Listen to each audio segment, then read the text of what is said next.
Onnittelen vielä kerran tänään ylennettyjä kuunnellessani tänään ylennysjuhlan puhetta. Huomasin, että todella kyseessä on lääkäri, nykyinen sisätautilääkäri, ja olen tavannut hänet aiemmin. Jossain Sunshinein alueella. Silloin myyntiyrityksessä olit varmaankin myyntimestari ja ajattelin, että saatat lopettaa. Mutta kun näen, että olet noussut Sharon nouseen, niin etköhän jatka. Olet menossa kohti Royalia ja Imperial Masteria. Silloin maalaissairaalan sisätautien hallinta on paljon tuottoisampaa kuin imperiaalinen mestari. Mutta en ole koskaan kuullut, että lääkärin lisenssi periytyisi. Kuitenkin imperiaalinen mestari on niin älykäs, että perintö ulottuu jopa lastenlapsille. Lisäksi täällä huomasin, että mieheni ansaitsee suuren laivanrakennusyrityksen. Valvojana kuukaudessa 50 miljoonaa wonia. Hän vaikuttaa myös olevan henkilö, jolla on erittäin pitkän tähtäimen näkemystä. Miksi laivanrakennusala, se että ei mennä kovin pitkälle, ei tarkoita, että heti epäonnistuttaisiin, ja se että ei mennä liian pitkälle. Ja että jonain päivänä, kun eläkkeelle jää, on ollut laivanrakennusalalla Koreassa. Se ei tarkoita, että se yritys maksaa palkkaa. Miten elää vielä 30 vuotta eläköitymisen jälkeen, vaikka ansaitsee 50 miljoonaa wonia kuukaudessa? Tällaisia kysymyksiä voi miettiä, ja tällaiset ihmiset ovat todella, näyttää siltä, että täällä on älykkäitä ihmisiä, mutta en ole varma, ovatko he opiskelleet hyvin.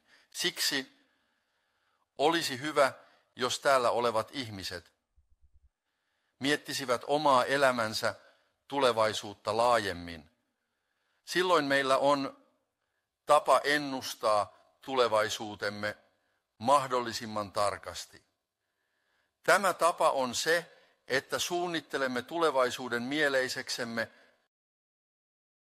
joten minun on pakko varmistaa, että kun tulevaisuus lähestyy minua, voin muokata ja koskettaa sitä, jotta se tulee minulle haluamallani tavalla ohjattuna tulevaisuutena.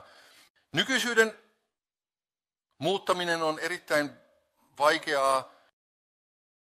On erittäin vaikeaa muuttaa nykyisyytämme heti. Menneisyys on mahdoton. Sitä ei voi koskaan muuttaa. Menneisyys on menneisyyttä. Voimme muuttaa sitä, mitä voimme, ja siten muuttaa tulevaisuutta. Sitten käytämme mielikuvitustamme matkustaaksemme tulevaisuuteen. Joten muotoilen tulevaisuutta mieleisekseni, suunnittelen sitä. Tämä tarkoittaa, että hallitsen ajatuksiamme. Menneisyyden ajatteleminen ei hyödytä. Sitä ei voi muuttaa. Tällä hetkellä olen vain huolissani nykyisistä ongelmista. Mitä tehdä? Olen hämmentynyt ja murehdin, enkä osaa muuta. Kuitenkin, kun menemme tulevaisuuteen, voimme muuttaa asioita monin tavoin. Jos saan tulevaisuuden, jossa omat muutokseni ja aikomukseni ovat mukana, lähestyy se minua ja näin ollen todellisuuteni muuttuu. Teidän tulevaisuutenne 3, 5 tai 10 vuoden kuluttua sekä koko elämänne riippuu siitä, miten olette siihen sitoutuneet. Se, miten siihen osallistutaan, on kirjoittaa tänään elämän käsikirjoitus. Joten kun rakennat taloa, niin sinun on tiedettävä, miten suunnitella se hyvin. Joten elämän suunnittelussa on tärkeää, että siihen sisältyy vähintään 4 elementtiä. Elää hyvin, rakastaa, oppia ja antaa panoksensa. Nämä 4 elementtiä on ehdottomasti otettava huomioon. Jos talossa ei ole esimerkiksi kylpyhuonetta tai ovia, se ei ole asuttava. Joten jos nämä 4 peruselementtiä on kunnolla mukana, mikä tahansa talo voi olla hyvä ja todella mieluisa koti, mutta miten sen koristaa, olipa se sitten rakennettu 2 tai 3 kerrokseen tai laajasti 1 kerrokseen, se on jokaisen oma asia. Nämä 4 asiaa on kuitenkin pakko sisällyttää, ja niiden väri on jokaisen itse päätettävissä. Nämä 4 asiaa ovat välttämättömiä elementtejä, ja tämä on tapa, jolla suunnittelemme elämäämme. Jos ymmärrämme hieman, miten elämää eletään, se ei ole niin vaikeaa. Kaikki elävät vaikeasti, ja menestyskin tuntuu olevan vaikeaa. Monet ajattelevat, että vain hyvät ihmiset menestyvät, mutta se ei ole totta. Kaikki voivat menestyä, jos he vain tuntevat tämän menetelmän. Tämä on menestyksen laki, ja sen saavuttamiseksi on valittava, mitä keinoja käytetään. Olette valinneet erittäin hyvän keinon atomi, joka on keino, jota kuka tahansa voi käyttää riippumatta ympäristöstä. Mutta sopivatko kaikki asiat kaikille? Eivät tietenkään. Useimmat vaativat valtavaa tietoa. Menestyminen vaatii usein tietoa tai asiantuntemusta. Joissakin tapauksissa on tehtävä investointeja, satoja miljoonia tai miljardeja, jotta voi ansaita rahaa. Entä jos sellaista rahaa ei ole, silloin ei voi tehdä mitään. Ilman sellaista asiantuntemusta ei voi onnistua, mutta onneksi on tämä Atomy-niminen organisaatio. Asiantuntevatkin ihmiset voivat saavuttaa samanlaisia tuloksia vain tekemällä samanlaista työtä ja samalla vauhdilla. Ei tarvitse rahaa, ei tarvitse erityistä tietoa. Tarvitset vain kyvyn suunnitella tulevaisuutta. Jos tiedät tämän menestyksen lain, menestys on todella helppoa. Tulin juuri Yhdysvalloista ja Meksikosta. Kävin Yhdysvalloissa, Seattlessa, Los Angelesissa, New Jerseyssä, Atlantassa, Chicagossa ja Torontossa ja sitten Mexico Cityssä.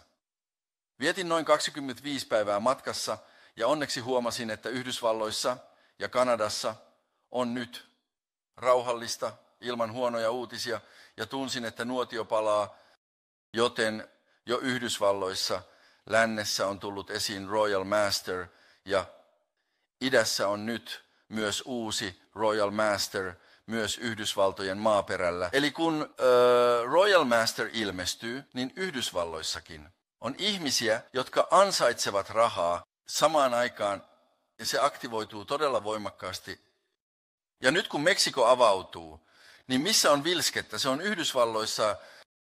Kun Meksiko avautuu ja kun Kiina avautuu, me olemme pulassa ja tilanne on todella huolestuttava.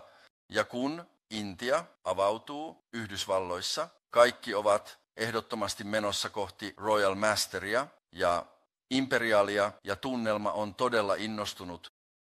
Ja Meksiko on todellakin maa, joka on täynnä elämää. Timantti on jo löytynyt, mutta tuo henkilö on myös erittäin rikas. Timantin pointin saavuttanut henkilö on erittäin rikas Meksikossa. Hän on todella rikas. Tämän liiketoiminnan vision nähtyään on ilmestynyt henkilö, joka tekee erittäin kovasti töitä. Big businessin parissa, joten ympäri maailmaa alkaa todella syttyä ja itse asiassa itsenäisiä maita alkaa syntyä.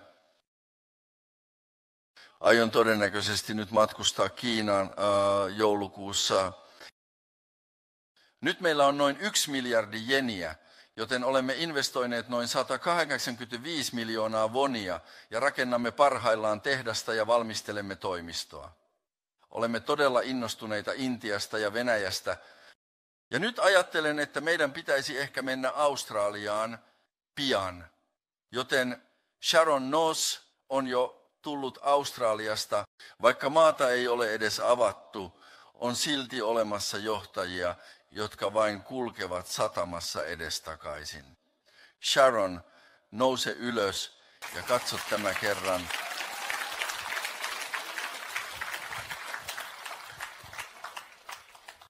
Tällaisia menestysakatemioita ei ole, 1 päivän seminaareja ei ole. Puheenjohtaja ei ole koskaan käynyt paikalla. Ei toimiteta edes. Sinun täytyy ostaa kaikki Koreasta. ja nauttia siitä siellä. Tietojen syöttäminen ei ole tapahtunut pitkään aikaan. Tämän vuoksi on vaikeaa. Jäsenet, useita satoja tai jopa tuhansia, on kirjoitettava nimeltä ja hallittava näin.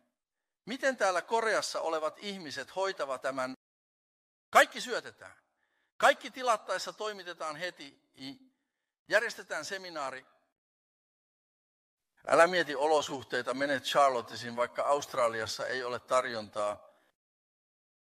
Kun katsoo ihmisiä, jotka eivät tee työtä, he aina löytävät tekosyitä sille, miksi asiat eivät onnistu. He sanovat, että ovat tehneet paljon, mutta eivät kuitenkaan ole saaneet aikaan tarpeeksi. He etsivät syitä sille, miksi asiat eivät onnistu, vaikka he eivät ole itse tehneet mitään merkittävää. 90% tai 99% ei ole tehty. Sanotaanhan niin. Kuitenkin menestyjä on se, joka löytää 1% tai 2% syyt ja tekee kaikkensa saavuttaakseen ne. Te, jotka olette täällä, kirjoitatte tänä iltana elämän käsikirjoituksia. Kun mä kirjoitan elämän käsikirjoitusta, voinko todella olla ihminen, joka ansaitsee kuukaudessa 50 miljoonaa wonia? Toivon todella, että niin kävisi, mutta mietin, että mitä teen, jos se ei onnistu, ja sen kirjoittaminen on todella vaikeaa. Jotkut ihmiset vain nostavat ja laskevat kynää koko yön, mutta eivät saa aikaan yhtäkään riviä. Te kuitenkin. Ottakaa rohkeutta ja kirjoittakaa kynä kädessä. Jos se sydän ei ole oikea, pidä kiinni siitä. Todella hartaasti anna oman sydämesi muuttua. Tämä ongelma ei ole vain sellainen, että tämä on vaikeaa, en voi kirjoittaa, vaan se ei ole asia, jonka voi vain jättää huomiotta. Teillä on syy kirjoittaa elämänne käsikirjoitus. Miksi kirjoittaa? Koska te kirjoitatte sen. Näyttääkseen sen ympärillä oleville ihmisille. Tietenkin te myös järjestätte ajatuksianne kirjoittamisen aikana, mutta sen täytyy olla näkyvissä muille. Joten menin miehelleni, vaimolleni, lapsilleni ja vanhemmilleni ja sanoin, että olen aloittanut työn, jossa ansaitsen kuukaudessa 50 miljoonaa wonia. Meidän on nyt unelmoitava, meillä on toivoa. Tämä on se, mitä sanon. Ja te kerrotte sen asiakkaille, joita tapaatte. Liiketoiminta syntyy. Hyvät ja edulliset tuotteet houkuttelevat kuluttajia, mutta eivät synnytä liiketoimintaa minun alaisuudessani. Liiketoiminnan harjoittajan on välitettävä visio menestyäkseen. Olen aloittanut tällaisen työn, joten kuunnellaanpa tätä tarinaa. Mennään seminaariin. Tämä on järjestelmä. Mutta jos teillä ei ole unelmia, mistä te sitten puhuisitte? Mutta tiedän paremmin kuin kukaan muu, että on erittäin pelottavaa puhua, niin jollain tavalla usko onnistumiseen voi olla vain 1% tai 2%. Ajatus siitä, että 99% tai 98% ei onnistu, voi tuntua vahvemmalta. Tämä koskee asioita, joita ei ole edes kokeiltu. On todella vaikeaa uskoa, että voisi ansaita 50 miljoonaa wonia, kun ei ole edes onnistunut ansaitsemaan 500 wonia kuukaudessa. Mutta se on tehtävä. Ensinnäkin on arvioitava järjellä. Onko todella mahdollista ansaita 50 miljoonaa wonia? Onko tämä teoreettisesti mahdollista, jos organisaatio kasvaa jatkuvasti? Koska se on edullinen ja hyvä tuote sekä päivittäistavara. Eikö se ole mahdollista? On mahdollista sitten. Onko joku, joka on oikeasti onnistunut siinä? Onko todisteita? On. Jos näin on, niin päässä asiat voidaan nyt laskea. Mutta uskon syntyminen sydämessä voi olla aivan eri asia. Kuitenkin tässä vaiheessa tarvitaan rohkeutta, sillä vaikka mahdollisuudet ovat vähäiset, meidän on silti haastettava itsemme. Ihmiset, jotka tekevät vain 100% mahdollisia asioita, elävät 100% epäonnistunutta elämää. Puhunpa uudelleen. Vain 100% mahdollisia asioita tekevät ihmiset elävät 100% epäonnistunutta elämää. Te kaikki 100% mahdolliset asiat, 1 miljoonan voittaminen ja 2 miljoonan voittaminen. Onko 100% mahdollista? Onko se mahdotonta? Se on mahdollista, niin te voitte tehdä sen, jos vain haluatte. Ja ruokakojun pyörittäminen on täysin mahdollista. Eikö niin? 1 miljoona wonia tai 2 miljoonaa wonia on täysin mahdollista ansaita, mutta vain 100% mahdollisia asioita tekevät ihmiset elävät lopulta. 100% epäonnistunutta elämää. Useimmat ihmiset menee töihin, joissa ansaitaan 2 miljoonaa, 3 miljoonaa tai 4 miljoonaa wonia.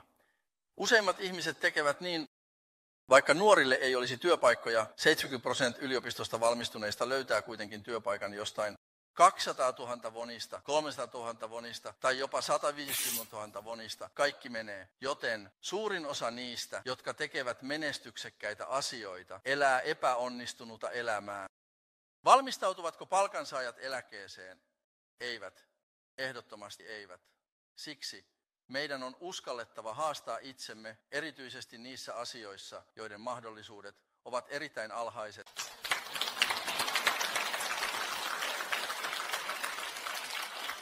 Tänä iltana haluan todella, että ymmärrätte, että menestys ei ole vain teidän omaanne. Kun te ette menesty, niin eikö miehenne, vaimonne, lapsenne, vanhempanne ja sisaruksenne elä kaikki tukalassa ja epätoivoisessa elämässä? Miksi meidän on pakko tehdä töitä joka päivä elääksemme ja mikä on työn loppu? Ratkaisuja ei ole paljon. Ne, jotka todella ansaitsevat elantonsa päivittäin, elävät päivittäin. Ja jos onnettomuus sattuu, se on todella suuri ongelma heille. Tänään meillä on täällä lääkäri. Mitä tapahtuu, jos työskentelet ahkerasti ja elät, mutta sitten sattuu onnettomuus? Jos sattuu liikenneonnettomuus perheellä, ei ole enää mitään suunnitelmaa. Onneksi on kuitenkin Sharonose, joten vaikka lääkärin lisenssi katoaa, se on silti voimassa, joten minä aion ehdottomasti tulla henkilöksi, joka ansaitsee 5 miljoonaa wonia kuukaudessa. Aion tulla menestyjäksi. Tehkää sitoumus ja kun lähdette täältä, huomenna kertokaa se rohkeasti ympärillänne oleville. Uskotko tai et, seuraatko tai et. Meidän tehtävämme on puhua. Silloin on todennäköistä, että tietty prosentti seuraa mukana. Se ei tarkoita, että kaikki menestyvät vain siksi, että he seuraavat toisiaan. Toivon, että kirjoitatte elämänne käsikirjoituksen todella hyvin tänä iltana. Päätän tähän